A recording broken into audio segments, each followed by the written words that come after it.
Okay guys, welcome back to another episode. So பார்த்தீங்கன்னா 3 நாளா video போட முடியல. லைக் உடம்பு கொஞ்சம் சரியில்லை. இப்போ தான் கொஞ்சம் பேக் டு ஃபார்ம் வந்திருக்கேன். ஸோ இன்னையிலேருந்து கொஞ்சம் வீடியோ கொஞ்சம் கன்சிஸ்டன்ட்டா போடலான்னு இருக்கேன். ஸோ இன்னைக்கு நம்ம வீடியோல யார் இருக்கான்னா, தம்பி ஷியாம் இருக்கான். ஹாய்டா ஷியாமு. வணக்கம் ப்ரோ. வணக்கம். அப்புறம் நம்ம தம்பி சூர்யா இருக்கான். டேய் ஹாய்டா சூர்யா. Hi bro.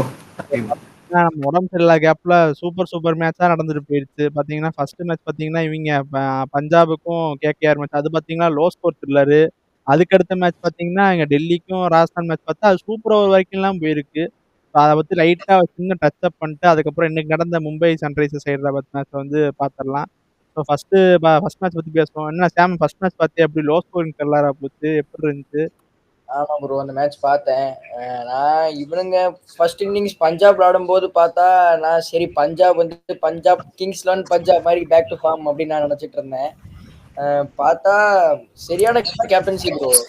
செகண்ட் இன்னிங்ஸ்ல சூப்பரா ப்ரெஷர் பில்ட் பண்ணி ஏர்லி விக்கெட் சீக்கிரமா எடுத்து கேம் வந்து புல் பண்ணிட்டாங்க. ஸ்ரேயஸ் ஐயர் ப்ரோ. ம்ஹ்ம். ஆனா இப்ப ரீசென்ட்டா பஞ்சாப் ஒரு 2, 3 மேட்ச் அவங்க பேட்டிங் ஆர்டர் கொஞ்சம் லைட்டா கொலாப்ஸ் ஆற மாரி இருக்கே சூர்யா. அத பத்தி என்ன நினைக்கிற? ப்ரோ பேட்டிங் ஆர்டர் வந்து சேஞ்ச் பண்றாங்க ப்ரோ. ஜாஸ் இங்கிலீஷ்லாம் இப்பதானே வந்திருக்கான். ஸ்டாயினிஸ் எதுக்கு உட்கார வச்சாங்கன்னு எனக்கு தெரியல. அதுக்கு பதிலா ஜாஸ் இங்கிலீஷ் வந்திருக்கான்.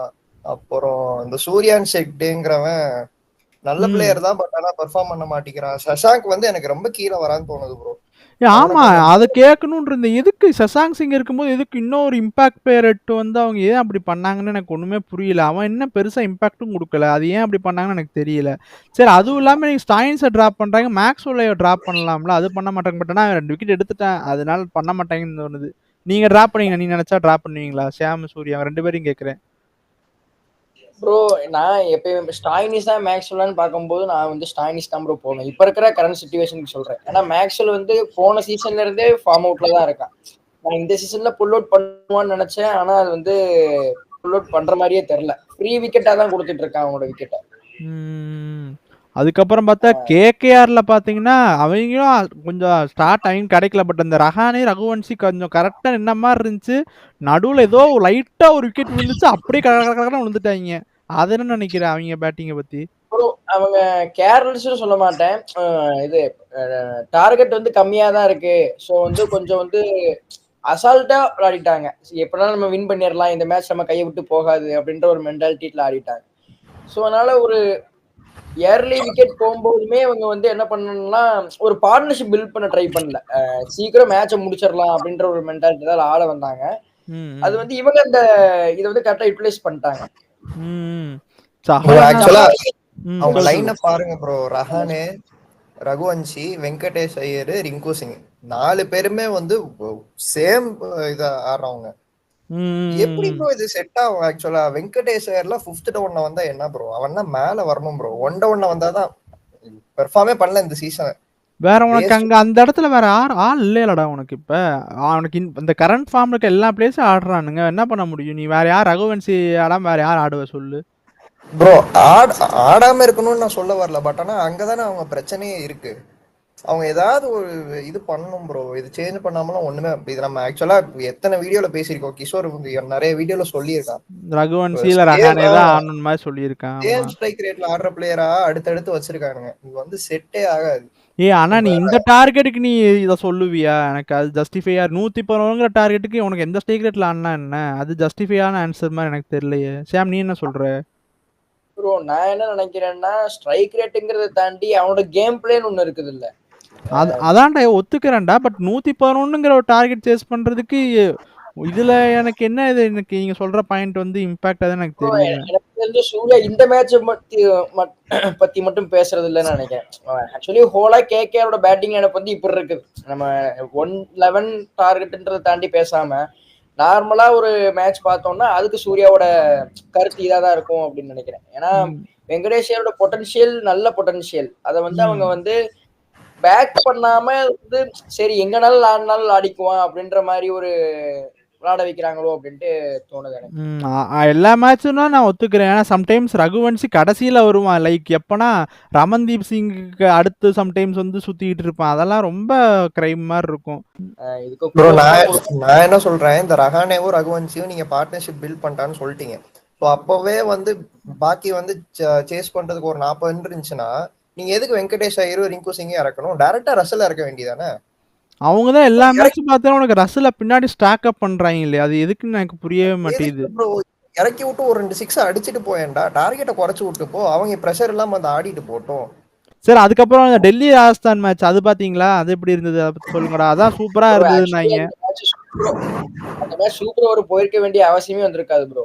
துருஜுவல் வந்து என்ன பண்ணிருவான்னா, ஒரு டபுள் எடுக்க வேண்டிய பாலை வந்து சிங்கிளா வந்து ஸ்டாப் பண்ணிடுவான்.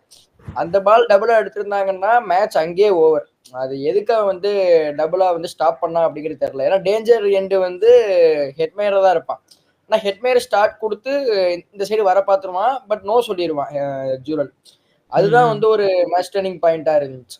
ஆனா இன்றைக்கு ராஜஸ்தானுக்கு எல்லாருக்குமே கிளிக் ஆன மாதிரி, ஜெய்ஸ்வாலும் கிளிக் ஆயிடுச்சு, எல்லாருக்குமே கிளிக் ஆகிதான் செஞ்சுச்சு. ஆக்சுவலி நிறைய தப்பு பண்ணாங்க ப்ரோ ராஜஸ்தான் ராயல்ஸ். என்னோட கருத்து என்னன்னா, சூப்பர் ஓவர்ல வந்துட்டு என்ன பண்ணாங்கன்னா, ரியான் பராக் ஹெட்மேரையும் இறக்கி விட்டது வந்து எனக்கு தெரியல. ஏன்னா அந்த மேட்ச் ஸ்டார்டிங் ஜெய்ஸ்வால் வந்து ஸ்டார்க்க வந்து சூப்பரா ஆடி இருப்பான். ஜெய்ஸ்வால் கண்டிப்பா ஒரு பிளேயரா இறங்கி இருக்கணும். இன்னொரு பேட்ஸ்மேன் வந்து பராக் கூட எனக்கு கேட்டா ஓகே தான். நிதிஷ் ராணா இறக்குங்க ப்ரோ. நிதிஷ் ராணா தானே bro man of the match உங்களுக்கு ஜெயிச்சு கொடுத்திருந்தா. 182 ஸ்ட்ரைக் ரேட்ல ஆடி இருந்தா, அன்னைக்கு யாரு பெஸ்டா ஆடி இருக்காங்களோ அவங்கள தானே ப்ரோ சூப்பர் ஓவர்ல இறக்கணும். ஸ்டார்க்கு குடோஸ் கொடுத்தே ஆகணும் ப்ரோ. பாத்தீங்கன்னா ஃபுல்லா யாருக்கு தான், ஒரு ஃப்ரீ பால் ஒரு லூஸ் பால் கூட போடல. ஒரு கவர்ஸ்ல அது 4 போயிருக்க வேண்டியதான் அந்த 2-ஆ மாறும். அது எப்படின்னா லோ ஃபுல் டாஸ் ஆயிரும் யாக்கரா விழாம. அது ஒண்ணுதான், லூஸ் பால் கூட கிடையாது. அது எக்ஸிகியூஷன் மிஸ் ஆயிடுச்சு, அவ்வளவுதான். ஆனா சரி, அப்புறமா பார்த்தேன், ஹைலைட்ஸ் பார்த்தேன், சூப்பரா இருந்தது. ஆனா டெல்லி பார்க்க ஒரு மாதிரி பயங்கரமா இருக்குது. அதாவது இங்க ஸ்ட்ராட்டஜியா இருக்கட்டும், அவங்க டீமா இருக்கட்டும், எல்லாமே செட்டில்டா இருக்கு. அவங்களும் ஒரு மாதிரி பயங்கர, இப்போதைக்கும் பார்த்தா டெல்லி பயங்கரமா இருக்கு, இவங்க ஆர்சிபி பயங்கரமா இருக்கு. இந்த 2 டீம் பார்க்க சாலிடா இருக்குது. லைக் எப்படி வந்து அடுத்து 3-4 தான் எனக்கு வேணா உள்ள வர வாய்ப்பு இருக்கு தவிர, ஃபர்ஸ்ட் 2 ஸ்டார்ட்லாம் ஒண்ணுமே பண்ண முடியாத மாதிரி தான் இருக்குது. சரி, ஓகே, இந்த 2 மேட்ச் பத்தி பேசியாச்சு. இன்னைக்கு நடந்த மும்பை சன்ரைஸ் ஹைதராபாத் மேட்ச் பத்தி பேசுவோம். லைக் மும்பை பார்த்தா திருப்பி பேக் டு ஃபார்ம் வராங்க, பேக் டு பேக் மேட்சஸ் ஜெயிக்கிறாங்க. என்ன சாம், என்ன நடக்குது ப்ரோ? இன்னைக்கு விளையாண்டது வான்கடே பிச் தானா அப்படிங்கறது எனக்கு தெரியல. பிச் மாத்திட்டாங்களா இல்லன்னா இன்னைக்கு சன்ரைஸ் ஹைதராபாத் அவ்வளோ மோசமா விளையாண்டாங்களாங்கிறது எனக்கு தெரியல. ஏன்னா நார்மலா பாத்தீங்கன்னா வான்கடே பிச்சில் வந்து ஃபர்ஸ்ட் இன்னிங் ஸ்கோரே வந்து மினிமம் 180 பிளஸ்ஸா தான் இருக்கும். 180 200 பிளஸ். நான் போன மேட்ச் தான் பேசினோம், என்ன 200க்கு மேல 220 அடிக்கணும்னு பேசிட்டு இருந்தோம். இப்போ இந்த மேட்ச் பாத்தீங்கன்னா ஸ்ட்ரகிள் ஆனாங்க. பிராங்கா சொல்ல போனா எல்லா பேட்ஸ்மேனுமே எஸ்ஆர்எஸ்ல ஆடின எல்லா பேட்ஸ்மேனும் ஸ்ட்ரகிள் ஆனாங்க. இது நம்ம வந்து பெஸ்ட்னு சொல்றதா இல்லைன்னா மும்பை பவுலர்ஸ் நம்ம வந்து பெஸ்ட்னு சொல்றதான்னு எனக்கு தெரியல. ஆனா எஸ்ஆர்எச்சோட பேட்டிங் ஃபர்ஸ்ட் இன்னிங்ஸ்ல 162 வந்து வான்கடையில எப்படி ப்ரோ பத்தோம்?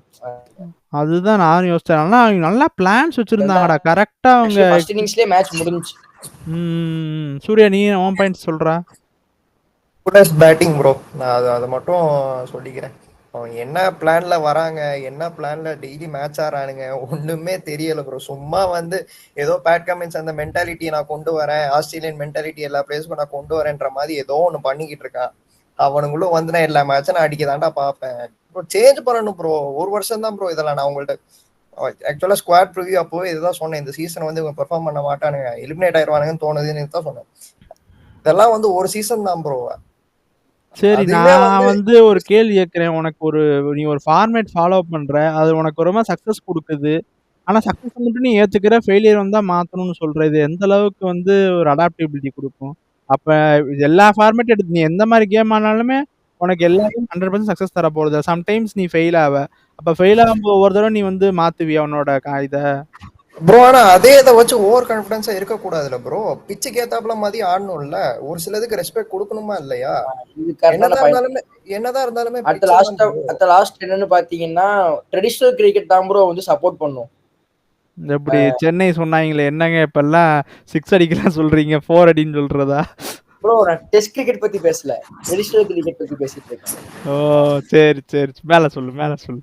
அதான் என்னன்னா அட்டாக்கிங் கிரிக்கெட் ஆடாம எல்லா பாலுமே அட்டாக் தான் பண்ணணும் அப்படின்ற மாதிரி ஆடாம, நார்மலா கிரிக்கெட்ல எப்படி லூஸ் பால் போட்டா பனிஷ் பண்ணிட்டு நல்ல பால் போட்டா பவுலருக்கு ரெஸ்பெக்ட் பண்ணி சிங்கிளா மாத்திக்கிட்டு அந்த மாதிரி சொல்றான் சூர்யா. ஆக்சுவலா நீங்க பாருங்க ப்ரோ, உங்க டீமை பாருங்க bro. Abhishek Sharma Head, Ishan Kishan, Nitish Reddy, Klaasen எல்லாருமே வந்து குவாலிட்டியான பிளேயர்ஸ். அவங்க அவங்க போக்குல விட்டா டீசெண்டா நீங்க கிரிக்கெட் ஆடினீங்கன்னா தாராளமா 200 மேல அடிக்கலாம் ப்ரோ. ஏன் மத்த டீம் எல்லாம் 220 அடிச்சு ஜெயிக்கலையா? 250 அடிச்சு தான் ஜெயிக்கிறானுங்களா? நீங்க டீசெண்டா பேட்டிங் ஆடினாலே, ஃபோக்கஸ் பண்ணி பேட்டிங் ஆடினாலே 220 வரலாம். அதை வச்சு நீங்க ரெஸ்ட்ரிக்ட் பண்ணிக்கோங்க. ஏன் உங்களுக்கு 250 தான் அடிக்கணுமா வந்தா? அதுதானே நான் கேக்குறேன். அது இவங்க ஒரு பெஞ்ச் மார்க் மாதிரி செட் பண்ணணும் அப்படின்னு நினைக்கிறாங்க ப்ரோ. எஸ்ஆர்ஹெச் அப்படின்னாலே ஹை ஸ்கோரிங் டீம், 250 அடிப்பாங்க, அந்த மாதிரி ஒரு பெஞ்ச் மார்க் கிரியேட் பண்ணணும் அப்படின்ட்டு நினைக்கிறாங்க. சரி, நான் இப்ப என்ன கேட்க நீங்க சொல்றீங்க, சரி அந்த டீம்ல யார் நின்று ஆடக்கூடிய பேட்ஸ்மேன் இருக்கா? ஹெட் நின்று ஆடுவானா? அபிஷேக் சர்மா நின்று ஆடுவானா? இஷான் கிஷன் நின்று ஆடுவானா? நிதிஷ்குமார் ரெட்டி நின்று ஆடுவான் ப்ரோ. அனிகேத் சர்மா இருக்கான்ல, அவனும் நின்று ஆடுவான். Aniket Sharma attacking player. அனிகேத் சர்மாவும் இல்லையா? இல்ல ப்ரோ, நான் என்ன சொல்றேன்னா ஹெட் மாதிரி என்ன சொல்றது, டிஸ்ட்ராக்டிவ் பிளேயர் கிடையாது. நல்ல பால வந்துட்டு ஆர்த்தடாக்ஸ் கிரிக்கெட் ஆடுறவன், அப்படி சொல்றேன் நான். இப்ப நிதிஷ்குமார் ரெட்டி பாத்தீங்கன்னா எல்லாருமே வந்து 170 180 ஸ்ட்ரைக் ரேட்லயே மெயின்டைன் பண்ணணும் அப்படின்னு நினைக்கிறாங்க ப்ரோ. அது எந்த அளவுக்கு வந்து எல்லா மேட்ச் கிளிக் ஆகும் அப்படின்னு சொல்ல முடியாது. இப்போ லக்னோல எக்கானா ஸ்டேடியம் மாதிரி ஒரு ஸ்டேடியம்ல போயிட்டு நாங்க வந்து இப்படிதான் ஆடுவோம் அப்படின்ட்டு ஆடினீங்கன்னா அது வந்து நீங்க விளையாடும் போதே தெரிஞ்சிடும் லூசிங் சைட்ல தான் போய் விழுவோம் அப்படின்ட்டு. ஆனா இன்னைக்கு என்னமா அவங்க பேட்டிங்கை தாண்டி வந்து பிச்சு வந்து டிஃப்ரெண்டா பிஹேவ் பண்ண மாதிரி இருந்தது. இன்னும் ஒரு எக்ஸ்ட்ரா ஒரு 20 ரன்ஸ் எக்ஸ்ட்ரா எடுத்திருந்தா கூட எனக்கு தெரிஞ்சு 180க்கு மேல அடிச்சிருந்தா கூட எனக்கு தெரிஞ்சு இங்க டிஃபெண்ட் பண்ணி இருந்திருக்கேன். ஏன்னா இதுவே பார்த்தா 18வது ஓவர் வரைக்கும் வந்துருச்சு. என்ன சொல்லு? அதுதானே ப்ரோ சொல்றேன். இப்போ ஃபர்ஸ்ட் பால்ல நீங்க பாருங்க, அபிஷேக் சர்மா பிச்சு எப்படி இருக்குன்னு கூட அவனுக்கு தெரியாது, அப்படியே வந்து இறங்கி வந்து ஆடுறான் ப்ரோ. கேட்ச் போட்டிருந்தா டக் அவுட். அவன் 40 ரன் இன்னைக்கு கழிச்சு பாருங்க, 120 தான் டார்கெட். அப்ப நீங்க யோசிச்சு பாருங்களேன் ப்ரோ, என்னன்னாது பாக்கணுமே ப்ரோ பிச்சு. அது பார்த்துட்டு தானே ப்ரோ ஆட முடியும். சும்மா நீ வந்து நீ இன்னைக்கு ஏன்டே அப்படின்னு சொல்லிட்டு அடிச்சானா ஒண்ணுமே செட் ஆகாது ப்ரோ. யாருக்கும் ஒரு இது வேற கிடைச்சதே ப்ரோ, ஹெட்டுக்கு தானே நோ பால். ஹர்திக் பாண்டியா ஆமா ஆமா ஆமா ஆமா ஆமா அவன் வேற அடுத்து ball to ball Aadi 30 run அடிச்சிருக்கான். So நீ அதையும் கழிச்சுக்கணும். அதெல்லாம் கழிச்சுக்கிட்டாலே 100 ரன் கீழே தான் ப்ரோ வருது. டீசன்ட் கிரிக்கெட் ஆடணும் ப்ரோ. ஓகே ஓகே, டீசன்ட் கிரிக்கெட்னு பேசுவோம். அடுத்து மும்பையோட பேட்டிங் பார்த்தா அங்கே வந்து ரோஹித் சர்மா எனக்கு தெரிஞ்சு எனக்கு இந்த இன்னிங்ஸே போதுமானதான் என்ன கேட்டா. அதுக்கப்புறம் பார்த்தீங்கன்னா பின்னாடி வந்து எல்லாம் அடிச்சிட்டானுங்க. அப்போனா கடைசியில் விக்கெட்ஸாக போய் கடைசி இந்த ஒரு ரன் அடிக்கிறதுக்கு 1.5 ஓவர் இழுத்தாங்க. அதெல்லாம் பார்க்க என் ஃப்ரெண்டெல்லாம் பார்த்துட்டு டென்ஷன் ஆகிட்டேன். எப்படா அடிப்பீங்க ஒரு ஓவர் மாதிரி டென்ஷன் ஆகிட்டேன். நீங்க சும்மா இருங்க, போதும் போதும்னா பத்தாது ப்ரோ. என்ன ப்ரோ 166 டார்கெட் வச்சுட்டு, சரி 166 டார்கெட்னால இன்னைக்கு 26 ரன் அடிச்சா ஓகே. ரோஹித் ஸ்டார் தாண்டா கொடுப்பேன். என்னடா இதுக்கு மேலடா அவங்க நீங்க எதிர்பார்க்குறீங்க? ரோஹித் 100 அடிக்கணும் எதிர்பார்க்குறீங்களா நீங்க? நாங்க எல்லா மேட்சையும் வந்து கேட்கல ப்ரோ. சரி, அப்ப எந்த மேட்ச் கேக்குறீங்க? ஆக்சுவலி இல்ல ப்ரோ, நான் இன்னைக்கு என்ன சொல்றேன்னா ரோஹித் வந்து ஓரளவுக்கு வந்துட்டு 160 டார்கெட்ல வந்துட்டு ஸ்டார்ட் வந்து நல்லா கொடுத்துட்டு போயிட்டான். நான் என்ன சொல்றேன்னா லூஸ் பால வந்து பனிஷ் பண்ணணும். இவன் பனிஷ் ஆகுறான், அதுதான் எனக்கு பிடிக்க மாட்டேங்குது. ஓ, அந்த ஃபுல் டாஸ்ல அவுட் ஆனது சொல்றியா? ஃபுல் டாஸ்ல அவுட் ஆகுறான். எனக்கு வந்து என்னன்னா ஒரு ட்ரஸ்டே வர மாட்டேங்குது ப்ரோ ரோஹித் சர்மா பேட்டிங் பார்க்கும்போது.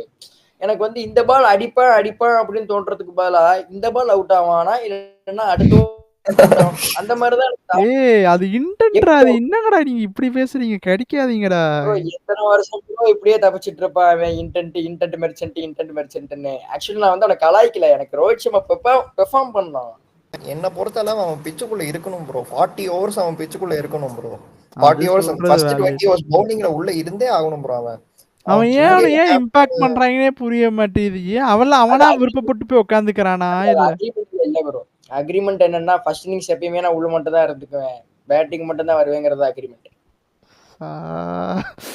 ஐயோ, இவன் என்ன, இவனை ஏதாவது பிடிச்சு போடுங்கடா, இவனை பிடிச்சு. சரி ஓகே, வில் ஜாக்ஸ் பவுலிங் இன்னைக்கு பாத்தீங்க செமையா கிளிக் ஆயிடுச்சு இன்னைக்கு. அதுதான் ப்ரோ, ஆக்சுவலா அது லக்கு தான். கரண் சர்மா இருந்திருந்தா அவனை போட்டிருப்பானு எனக்கு தெரியல. சான்ஸ் கிடைச்சதை ப்ரூவ் பண்ணிட்டான். அவன் அடிக்க போய் அவன்கிட்ட வேற விக்கெட் 2 பேர் விட்டான். இஷான் கிஷன் எதிர்பார்த்தேன். சரி இன்னைக்கு தம்பி பகைய தீப்பான்னு பார்த்தா புஷ்ஷுன்னு போயிருச்சு. அதுதான் ஒரு சின்ன வருத்தமா இருந்தது. கொஞ்சம் பகையை தீர்த்து இருந்திருக்கலாம் கொஞ்சம். ஆனா ஓவராலா சொல்லணும்னா இன்னைக்கு மும்பையோட பேட்டிங் ஓகே. எல்லாம் டார்கெட்னால எல்லாருமே 20 ரன்ஸ் டக்குன்னு அடிச்சு மேட்ச் முடிச்சிட்டாங்க. ஆனா எஸ்ஆர்எஸ் இது மாதிரி அடிக்கடி நடக்கிறது தான். எனக்கு தெரிஞ்சு இப்படிதான் ஒரு வருஷம் ஆடுறாங்க. ஒரு வருஷம் நல்லா ஆடுறாங்க, ஒரு வருஷம் இப்படி டம்மியா போயிடுறானுங்க.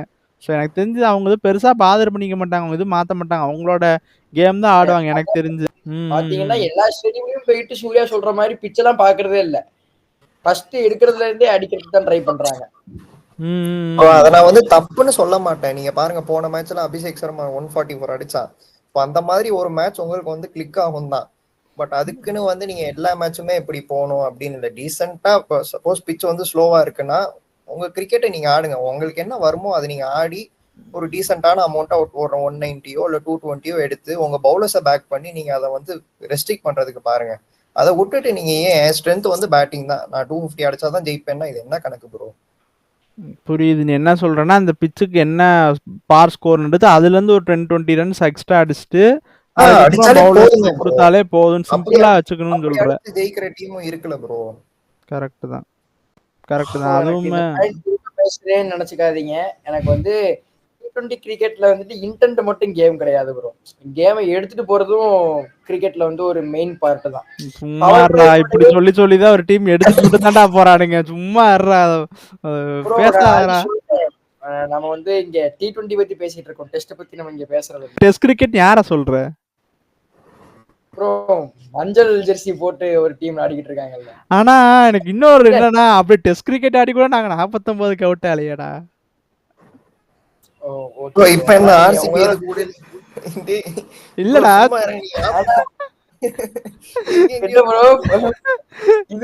இது கிளாஸ் மாதிரில ஆகுது. சரி, ஆனா சிஎஸ்கேனால 263 அடிக்க முடியாது ப்ரோ. அது உண்மைதான்டா. அது நாங்க 180 தான்டா. அதுக்கு ஒரு ரன் அதிகமா போல அடிக்க மாட்டோம்டா. அந்த மாதிரி தான்டா இருக்குது. உங்களுக்கு பவர் பிளேல 42ங்கிற ஸ்கோர் வந்து ஃபிக்ஸ்டு. அது வந்து மாத்தவே முடியாது. இல்ல இதெல்லாம் கட் ஆயிரும் தெரியுமா? அதெல்லாம் கட் ஆயிரும் தெரியுமில்ல. என் கீழ தான் இருக்கு. நீ என்ன பேசினாலும் நான் போடுறதுதான். சரி ஓகே, நாங்க எங்க பாயிண்ட்ஸ் எல்லாம் சொல்லியாச்சு. நாங்க ஏதாவது பாயிண்ட்ஸ் மிஸ் அவுட் பண்ணிட்டோம்னா நீங்க கமெண்ட்ஸ்ல சொல்லுங்க. ஸோ வீடியோ பார்க்கலாம் மறக்காம லைக் பண்ணுங்க, ஷேர் பண்ணுங்க, கமெண்ட் பண்ணுங்க. மறக்காம சப்ஸ்கிரைப் அழுத்தி பெல் ஆல்ல போட்டுக்கோங்க. அப்பதான் நாங்க போற வீடியோ டக்கு டக்குன்னு வரும். ஸோ நெக்ஸ்ட் ஒரு நல்ல வீடியோ சந்திக்கிறோம். Until then it's bye from Hari. Bye guys. பேடா ஷியாமு, பேடா Surya. Bye bro, bye guys.